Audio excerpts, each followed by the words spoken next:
अवांजी समातुन ताईं radio voice of Sindh London.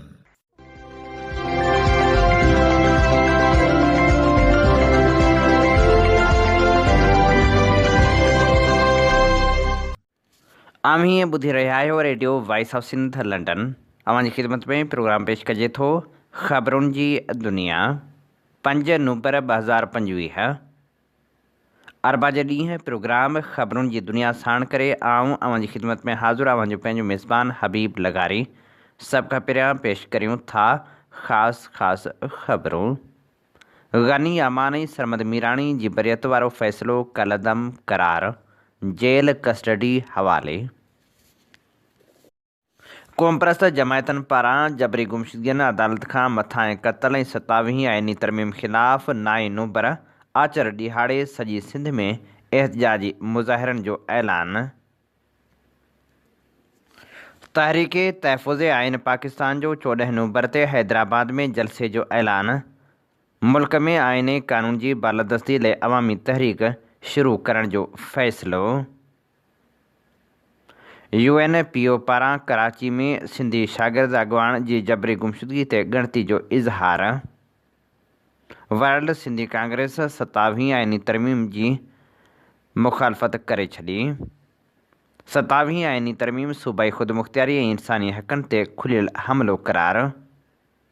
हाणे पेश करियूं था तफ़सीली ख़बरूं।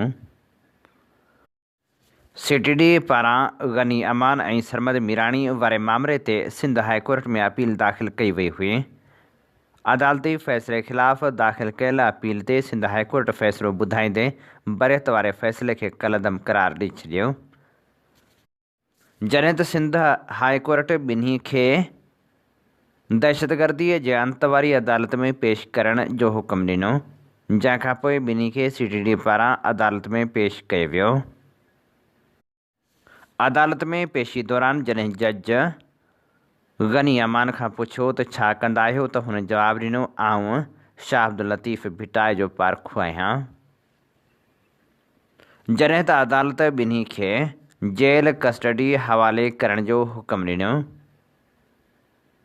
अदालत में गनी अमान वारसनि सां पिणु मुलाक़ात कई। उन मौक़े ते सरमद मीराणी पिणु वारसनि सां मुलाक़ात कई। सरमद मीराणी जो चवणु हो त असीं वतन जा आशिक़ आहियूं ऐं वतन सां इश्क जे जुर्म में गिरफ़्तार थियल आहियूं। दहशतगर्द घुमंदा था वतन पिया, प्रेम ऐं मोहबत जा पखीड़ा कोई ॿधा पिया आहिनि, हथकड़ियुनि में आहियूं। वतन जो इहो इश्क आहे, मोहबत आहे ऐं इहो सलामत खणी मोटिया आहियूं ऐं इहे शयूं अचणियूं वञणियूं आहिनि हिकु वॾी फ़िक्र ऐं हासिला जे लाइ। सो उमेदु आहे त मायूस न आहियूं ऐं क़ौम जंहिं बि साथ ॾिनो सभिनी जा थोराइता आहियूं। ऐं वकील बिरादरी, ख़ासि करे वकील बिरादरी, जिन बि वकील बिरादरी, साफ़ी बिरादरी, पूरी सिंध जा थोराइता आहियूं। GA सिंध मुहाज़ जे चेयरमैन रियाज़ अली चांडियो जी मेज़बानी हेठि क़ौमी कारकुननि जूं जबरी गुमशुदगियूं ऐं अदालत खां मथां क़त्ल जे मौज़ू ते क़ौमी विहक थी गुज़री, जंहिंमें मुख़्तलिफ़ सियासी समाजी अॻुवाणनि, दानिशवरनि, अदीबनि ऐं औरत अॻुवाणनि वॾे अंग में शिरकत कई। क़ौमी विहक में इतफ़ाक़ राय सां गॾियल तौरु जबरी गुमशुदगियुनि ऐं अदालत खां मथां क़त्ल वारनि वाक़िअनि ख़िलाफ़ 9 नवंबर ते सॼी सिंध में एहतजाजी मुज़ाहिरनि जो ऐलान कयो वियो।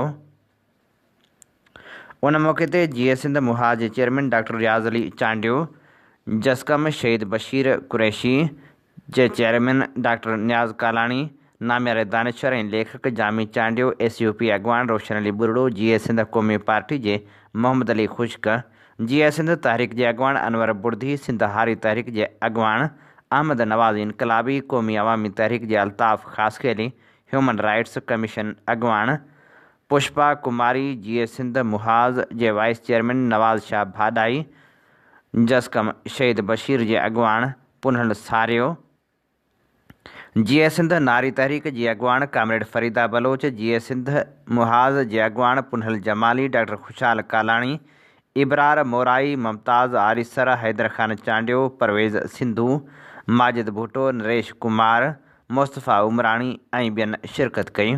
उन मौक़े ते करारदाद पास कंदे चयो वियो त पाकिस्तान जा हुकुमरान जेके लाॻीतो क़ौमनि जे वजूद ऐं संदन तारीख़ी वतननि सां ज़ुल्म ऐं ज़्यादतियूं कंदा रहिया आहिनि, 26 तरमीम नाफ़िज़ करे सिंध सां जबर करे चुका आहिनि। हिकु दफ़ो ॿीहर 27 आइनी तरमीम लागू करे सिंध जा पैदावारी वसीला क़ौमी इख़्तियार NFC एवार्ड ऐं ॿियनि हक़नि ते राताओ हणण तोड़े सिंध जी वहदत ते वार करे नवां सूबा ठाहिणु चाहिनि था। उनजी मज़म्मत कंदे ख़बरदार करियूं था त सिंधियुनि बलोचनि ऐं पख़्तूननि जे तारीख़ी वतननि सां हथ चुरांद संदन माली ऐं कुदरती वसीलनि सां वधीक ॾाढ हरगिज़ बर्दाश्त न कयो वेंदो। सिंध मां जबरी तौर खंभे गुम कयल समूरा क़ौमी कारकुन आज़ादु कया वञनि। जिन खे खंभण बाद ज़ाहिर करे ॿीहर खंभियो थो वञे, हथरादू बारूद ॾेखारे या मुख़्तलिफ़ तरीक़नि सां कूड़ा केस मढ़िया था वञनि, इहो सिलसिलो बंदि कयो वञे। रियासती दहशतगर्दी बंदि कई वञे। अदालतनि खां मथां क़त्ल जा वाक़िया बंदि कया वञनि। हाफ फिराई ऐं फुल फिराई ज़रिए माण्हू मारण या पाहज करणु बंदि कयो वञे। डॉक्टर महमीर तुनियो जे क़त्ल जी जुडिशल इंक्वायरी कराई वञे। सिंध में जारी बुनियादी इंसानी हक़नि जूं भञकड़ियूं फौरी तौर रोकियूं वञनि। उन मौक़े ते प्रेस कॉन्फ्रेंस कंदे GS सिंध मुहा जे चेयरमैन रियाज़ चांडियो चयो त इंसानी हक़नि जूं भञकड़ियूं सरकारी इदारनि जो पाकिस्तान जी रियासत जो रोज़ जो मामूल बणियल आहे। इहा ॻाल्हि दुरुस्त आहे त ही फ़ौजी रियासत आहे, जमहूरी रियासत न आहे। ऐं जमहूरी रियासत न हुजणु बराबरी जी फेडरेशन जो त हिते तसवर ई कोन्हे। फेडरेशन ते पंजाब जो कब्ज़ो आहे ऐं पंजाब जी लुटमार आहे। 73 जो आइन ख़ुदि सॼी पार्लियामेंट ते पंजाब जो कब्ज़ो आईनी तरह पार्लियामेंट ते मुल्क ते मज़लूम क़ौमुनि ते कब्ज़ो आहे। पर जीअं जामी साहब चयो त उन आइन खे बि कॾहिं नथा वञनि या अरिड़हीं आईनी तरमीम थी उनखे कॾहिं क़बूल कोन कयो हन। तंहिं करे हीअ जेका सूरत हाल आहे, सिंध जा माण्हू जबर ऐं ॾाढ सां मदे मुक़ाबिल आहिनि। असांजा वसीला बेदर्दी सां मादी वसीला उहे खसनि था। कोयलो, तेल, गैस, असांजी दौलत, बुख बदहाली मुनज़िम नमूने सां रियासत पाकिस्तान सिंध जे मथां बुख गुरबत ॾाढा लाक़ानूनियत मुसलित कई। आसिफ ज़रदारी मुसलित कयो आहे पिंडी असांजे मथो ई बदोनवान ऐं चोर वॾेरनि जे ज़रिए जागीरदार जेको जागीरदार आहे उहो सॼो जागीरदाराना निज़ाम असांजे मथां पिंडी मुसलित कयो। मज़हबी दुयूं मुल्ला इहे असांजे मथो रियासत मुसलित कयो। ही ॼाणनि जो जबरी मज़हब तब्दील इन जे पोयां मुनज़िम नमूने सां सरकार शामिल डिसअपियरेंस जा मामला सरकार शामिल आहे। अदालतुनि खे आज़ादी सां कमु करणु न ॾियणु इन जे पोइ बि सरकार शामिल आहे। त ही सॼो कब्ज़े जो जेको निज़ाम आहे इन जे ख़िलाफ़ मुसलसल सिंध मज़ाहिमत कई आहे।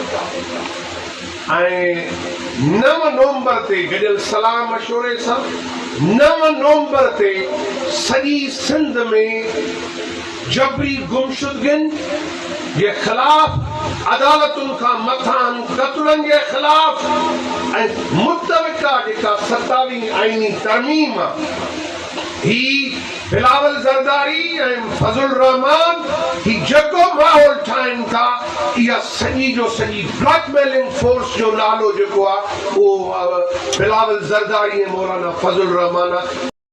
सिंधियन नेशनल कांग्रेस पारां पिणु गनी अमान चांडियो ऐं सरमद मीराणी खे आज़ादु न करण जी मज़म्मत कई आहे। हुननि जो चवणु आहे त गनी अमान ऐं सरमद मीराणी मथां कूड़ा केस दाख़िल कया विया आहिनि। अॻु में अदालती फ़ैसिले ते अमल न कयो वियो ऐं पोइ ॿी अदालत मां रिमांड वठण जी कोशिशि कई वई। सिंधियन नेशनल कांग्रेस जे मर्कज़ी अॻवान सारंग चोए चयो त गनी अमान ऐं सरमद मीराणी वारे मामले में मुसलसिल आइन जी लताड़ कई पई वञे। ऐं ही असां सम्झूं था त सिंध जी क़ौमी तहरीक जे अंदरि जेका जदोजहद हली आहे उन जदोजहद सिंध में हिकिड़ो उत्साह पैदा कयो आहे ऐं रियासत जी ॾाढ ऐं जबर जे उन दीवार में ज़रूरु ॾार उन पैदा कयो आहे। जो उन रियासत जे उन्हनि ॻुझनि इदारनि जे हथनि मां असां पंहिंजे प्यारे गनी अमान खे ज़ाहिर करायो आहे। बाक़ी हितां जे कोर्टुनि ऐं हितां जे इंसाफ़ ॾियारींदड़ इदारनि जो जेको रवैयो रहियो आहे उन खां अवां ऐं असां ऐं समूरी दुनिया वाक़िफ़ आहे। छो जो इन प्रोसीडिंग्स में जॾहिं CTD कूड़ा केस दाख़िल करे गनी अमान खे ऐं सरमद मीराणी खे सिविल मैजिस्ट्रेट वेस्ट में 2 तारीख़ ते जॾहिं पेश कयो वियो त असांजे बहादुर साथी वकीलनि जहिड़ी रीति उहो केस विढ़ियो ऐं आर्ग्यू कया ऐं उहे समूरा प्रूफ जेके गनी अमान ऐं सरमद खे खंभण जे दौरान उन पेश कया विया त उहे उन्हनि जी जबरी गुमशुदगी जा प्रूफ उन में पटिशन आहे ऐं एप्लीकेशन्स जेके मुख़्तलिफ़ इदारनि ॾे मोकिलियूं वियूं ऐं अस्पताल जो जेको रिकॉर्ड आहे ऐं ॿिया समूरा ऐं उन समूरनि आर्ग्यूमेंट जे बुनियाद ते सिविल मैजिस्ट्रेट वेस्ट जेको आहे डिस्चार्ज करे छॾियो ऐं हिननि खे बरी कयो। पर हिते असां वटि जीअं चवंदा आहियूं त सदाईं असां धाऊं कुकू कंदा रहंदा आहियूं त हिते असां वटि अदालतूं जेके आहिनि उहे रबड़ स्टैम्प बणियल आहिनि ऐं उन्हनि खे बि माना पंहिंजनि मुख़्तलिफ़ ऑर्डिनेंस जे ज़रिए ऐं मुख़्तलिफ़ इंसानी हक़नि जी भञकड़ी ते मुश्तमिल उहे आर्टिकल्स ऐं उहे शिकूं शामिल करे पंहिंजे ई हिन रियासत जे उन ढांचे जे अंदरि उन आइन खे कमज़ोर कयो वियो आहे। गनी अमान चांडियो जी गिरफ़्तारी ख़िलाफ़ एहतजाज जो सिलसिलो पिणु जारी आहे। सिंध जे मुख़्तलिफ़ शहरनि में एहतजाजी मुज़ाहिरा कया पिया वञनि। काल्ह बि मुख़्तलिफ़ शहरनि में एहतजाजी मुज़ाहिरा करे गनी अमान चांडियो ऐं सरमद मीराणी खे आज़ादु करण जो मुतालबो कयो वियो। जसकम मलीर पारां रज़ाकाबाद जे मुख्य चौक तां एहतजाजी रैली शुरू कई वई जेका अवामी प्रेस क्लब आॾो पहुची धरणे में तब्दील थी वई। एहतजाजी रैली जी अॻुवाणी जसकम मलीर जे नायब सदर Murtaza Junejo, general secretary Mushtaq Zohrani, press secretary Aamir Sindhi, JSQM तालके गुलशन हदीद जे सदर मुमताज़ मरी, नायब सदर रऊफ़ जमाली, सईद गाॾही ऐं शुएब गॾाणी करे रहिया हुआ। कारकुननि जे हथनि में प्ले कार्ड ऐं बैनर हुआ जिन ते गनी अमान चांडियो खे आज़ादु करण जा मुतालबा लिखियल हुआ। उन मौक़े ते अॻुवाणनि ख़िताब कंदे चयो त गनी अमान चांडियो हिकु पुरमन शागिर्द अॻुवाण आहे जंहिंखे अस्पताल में पंहिंजे बचड़नि जे इलाज दौरान ज़ोरे खंभे गुम कयो वियो आहे जेको इंसानी हक़नि जी सख़्त भञकड़ी आहे। अॻुवाणनि वधीक चयो त सिंध जे मुख़्तलिफ़ इलाइक़नि मां क़ौमी कारकुननि जो खंभिजणु अफ़सोसनाक अमल आहे। अहिड़ा वाक़िया जमहूरी क़दरनि ऐं क़ानूनी असूलनि जे उबतड़ आहिनि।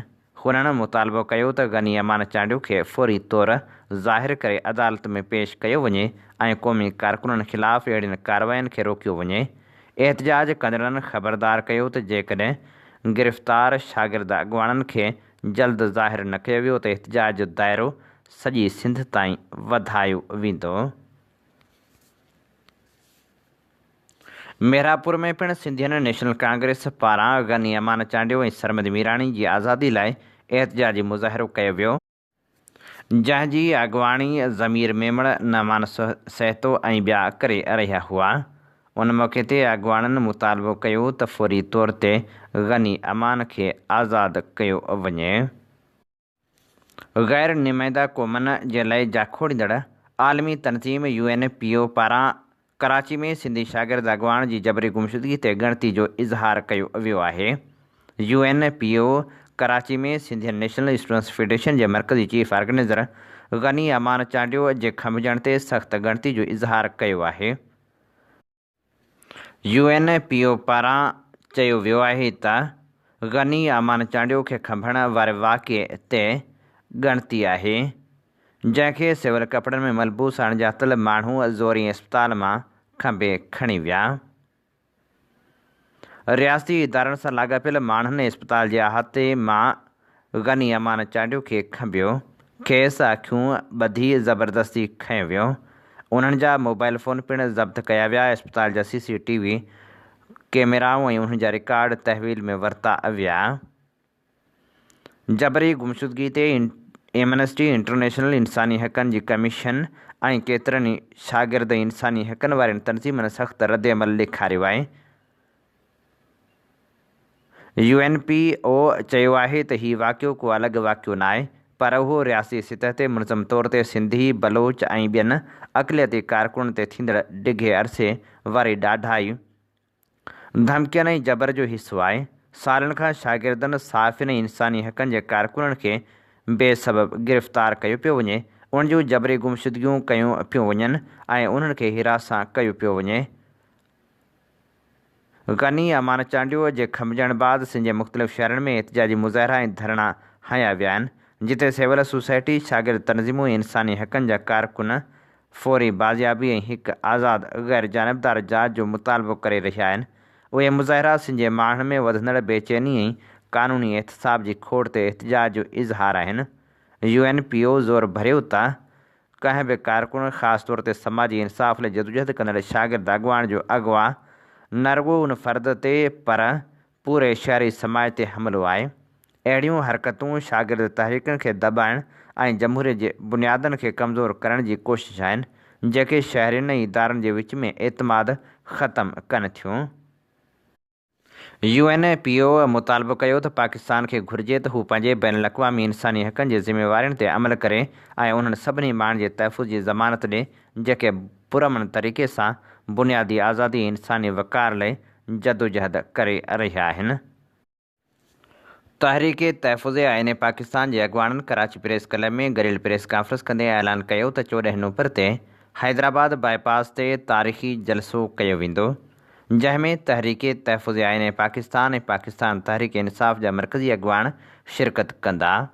अॻुवाणनि चयो त हीउ जलसो मुल्क में आईन ऐं क़ानून जी बालादस्ती ऐं अवामी मैंडेट जे एहतराम लाइ हिकु तारीख़ी संग मील साबित थींदो। प्रेस कॉन्फ्रेंस में तहरीक तहफ़ुज़ आईन पाकिस्तान जे मरकज़ी वाइस चेयरमैन ऐं सिंध यूनाइटेड पार्टी जे सदर सैयद ज़ैन शाह, तहरीक इंसाफ़ सिंध जे सदर हलीम आदिल शेख, मजलिस वहदतुल मुस्लिमीन जे अलामा हयात अब्बास, पख्तूनख्वा मिली अवामी पार्टी जे डॉक्टर महमूद ऐं जमायत उलमा इस्लाम शेरानी ग्रुप जे मुफ्ती हाफ़िज़ समेत ॿियनि अॻुवाणनि शिरकत कई। तहरीक तहफ़ुज़ आईन पाकिस्तान जे मरकज़ी वाइस चेयरमैन सैयद ज़ैन शाह चयो त तहरीक तहफ़ुज़ आईन पाकिस्तान 2024 जे आम चूंडनि खां पोइ उन्ही करे ठही जो मुल्क में आईन जी बालादस्ती ख़तमु थी चुकी आहे। 2022 खां पोइ हाइब्रिड निज़ाम मढ़ियो वियो, जॾहिं त मौजूदा हुकूमत बोगस इलेक्शन ज़रिए क़ाइमु कई वई आहे। हुन चयो त हीउ मुल्क सिर्फ़ु आईन जे दायरे अंदरि ई हली सघे थो। जेकॾहिं सदर ऐं वज़ीर अज़म आईन खां ॿाहिरि क़दम खणंदा त मुल्क कीअं हलंदो। सैयद ज़ैन शाह चयो त आईन ऐं क़ानून जी बालादस्ती लाइ मौजूदा निज़ाम जो ख़ात्मो ज़रूरी आहे। सॼी सिंध में अवामी राब्ता मुहिम शुरू कंदासीं। 14 नवंबर ते हैदराबाद बाईपास ते तारीख़ी जलसो मुनक़िद कयो वेंदो, जंहिंमें तारीख़ तहफ़ुज़ आईन पाकिस्तान जा मरकज़ी अॻुवाण शिरकत कंदा।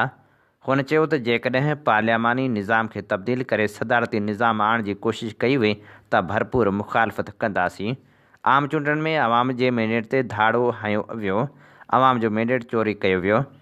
अहिड़े चोरी थियल मैंडेट सां ठहियल हुकूमतूं अवाम लाइ क़ाबिल क़बूल न आहिनि। सैयद ज़ैन शाह जो वधीक चवणु हो त 27 आइनी तरमीम सां पाकिस्तान जे आइन जे बुनियादनि खे लोॾो ॾियण जी कोशिश कई पई वञे। हीअ तरमीम सूबनि जा इख़्तियार ख़तमु करण जी साज़िश आहे, जेका पार्लियामानी जमहूरियत ते सिधो हमिलो हूंदी। जेकॾहिं सूबनि जे नाले ते का बि तब्दीली आंदी वई त भरपूर मज़ाहिमत कई वेंदी। तहरीक तहफ़ुज़ आईन पाकिस्तान चइनी सूबनि ऐं गिलगित बल्तिस्तान में अवामी राब्ता मुहिम शुरू करे रही आहे त जीअं अवामी शऊर पैदा कयो वञे ऐं हिन हाइब्रिड जाली निज़ाम जो ख़ात्मो आणे सघिजे। तहरीक इंसाफ़ सिंध जे सदर हलीम आदिल शेख चयो त आइन अॻी टोड़ियो वियो आहे, न इंसाफ़ जी हुक्मरानी आहे, न वरी इज़हार जी आज़ादी। हाणे आइन खे वधीक टोड़ण जी कोशिश थी रही आहे। 26 तरमीम खां पोइ अदलिया ग़ुलाम बणिजी चुकी आहे, अदालतूं गैर फ़ाल आहिनि ऐं जज सियासी बाबू बणिजी विया आहिनि। क़ौम जो अज़ीम लीडर इमरान ख़ान संदसि क़यादत क़ैद में आहिनि, जॾहिं त असांजी अपोज़िशन लीडरनि खे 40-40 सालनि जूं सज़ाऊं ॾेई ज़ुल्म ऐं जबर कयो पियो वञे। हलीम आदिल शेख जो वधीक चवणु हो त तहरीक तहफ़ुज़ आईन पाकिस्तान अवामी जदोजहद ते यकीन रखे थी। असां वटि को बि गैंगवार नाहे। पर असां अवाम जी ताक़त सां मौजूदा चोरी थियल मैंडेट मां ठहियल निज़ाम खे बदिलाइण निकिता आहियूं। हुन चयो त मौजूदा हुक्मरान वटि मैंडेट न आहे। अहिड़ा माण्हू कंहिं बि आइनी तरमीम जो इख़्तियार नथा रखनि। क़ौम कंहिं बि ज़बरदस्ती वारी तरमीम खे क़बूल न कंदी। कराची जी सूरत हाल बाबति ॻाल्हाईंदे हुन चयो त शहर में सदाईं लिसाने जो कार्ड खेॾियो वियो आहे। अवाम ते ज़ुल्म जबर जारी आहे। ई चालान अवाम ते मढ़ियो वियो आहे जॾहिं त शहर जो निज़ाम तबाही जो शिकार आहे। सिंध में सिहत ज़रायत इंसाफ़ जो निज़ाम तबाह थी चुको आहे। पीपल्स पार्टी सूबो बर्बाद करे छॾियो आहे। हालिम आदिल शेख जो वधीक चवणु हो त अॻु भुट्टो जी पीपल्स पार्टी जमहूरी जी ॻाल्हि कंदी हुई, हाणे ज़रदारी जी पीपल्स पार्टी सिर्फ़ डील्स करे थी।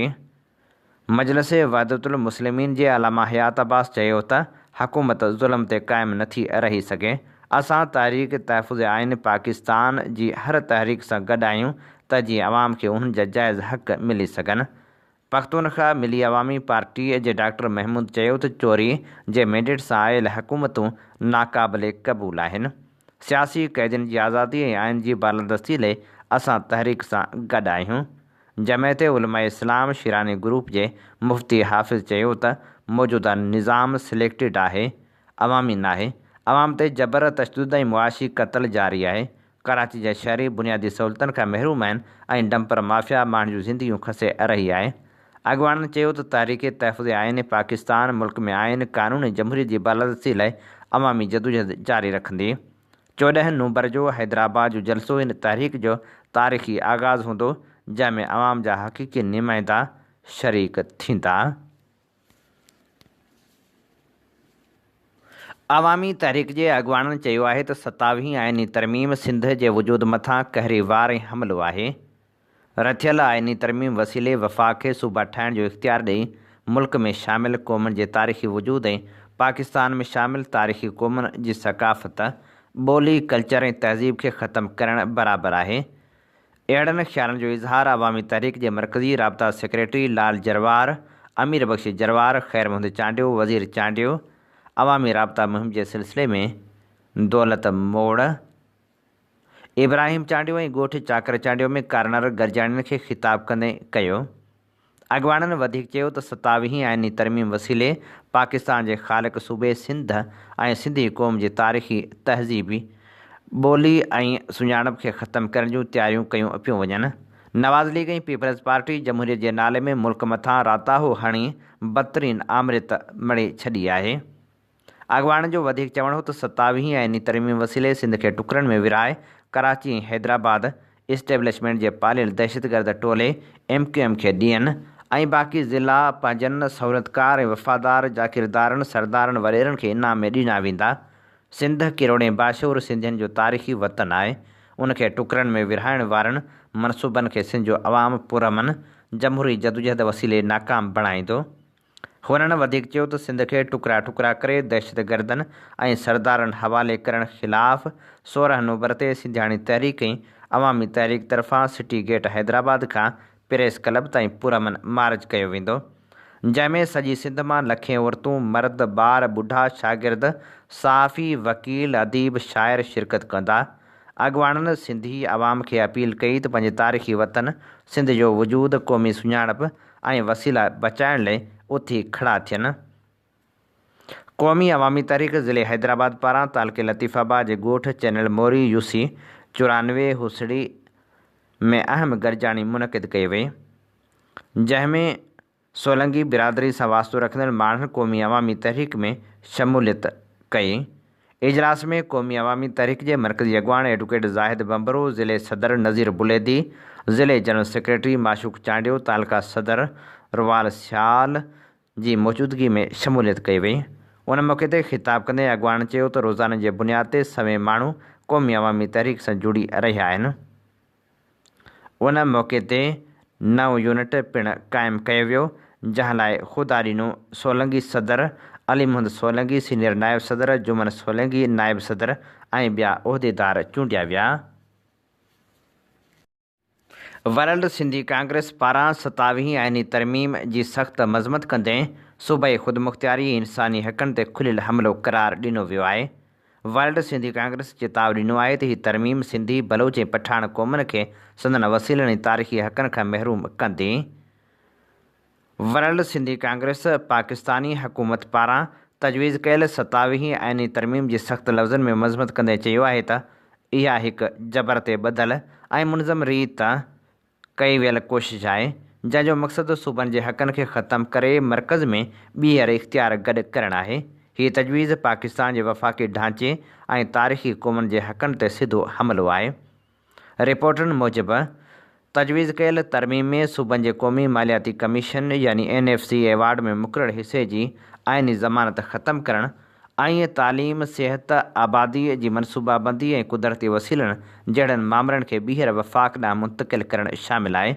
इहो सभु कुझु फ़ौजी बालादस्ती वारे मर्कज़ी निज़ाम खे मज़बूत करणु ऐं सूबनि जे माली ऐं क़ानून साज़ी आज़ादी ख़तमु करण जी कोशिश आहे।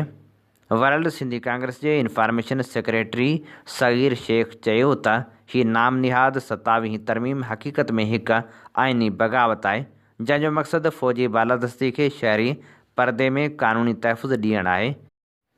इहा सिंधी बलोच ऐं पठाण क़ौमुनि जा हक़ मुकमल तौरु ख़तमु कंदी, सूबनि खे वसीलनि ते कंट्रोल खां महरूम कंदी ऐं मुल्क खे हिकु फ़ौजी हुक्मरानी वारी वहदानी रियासत में तब्दील कंदी।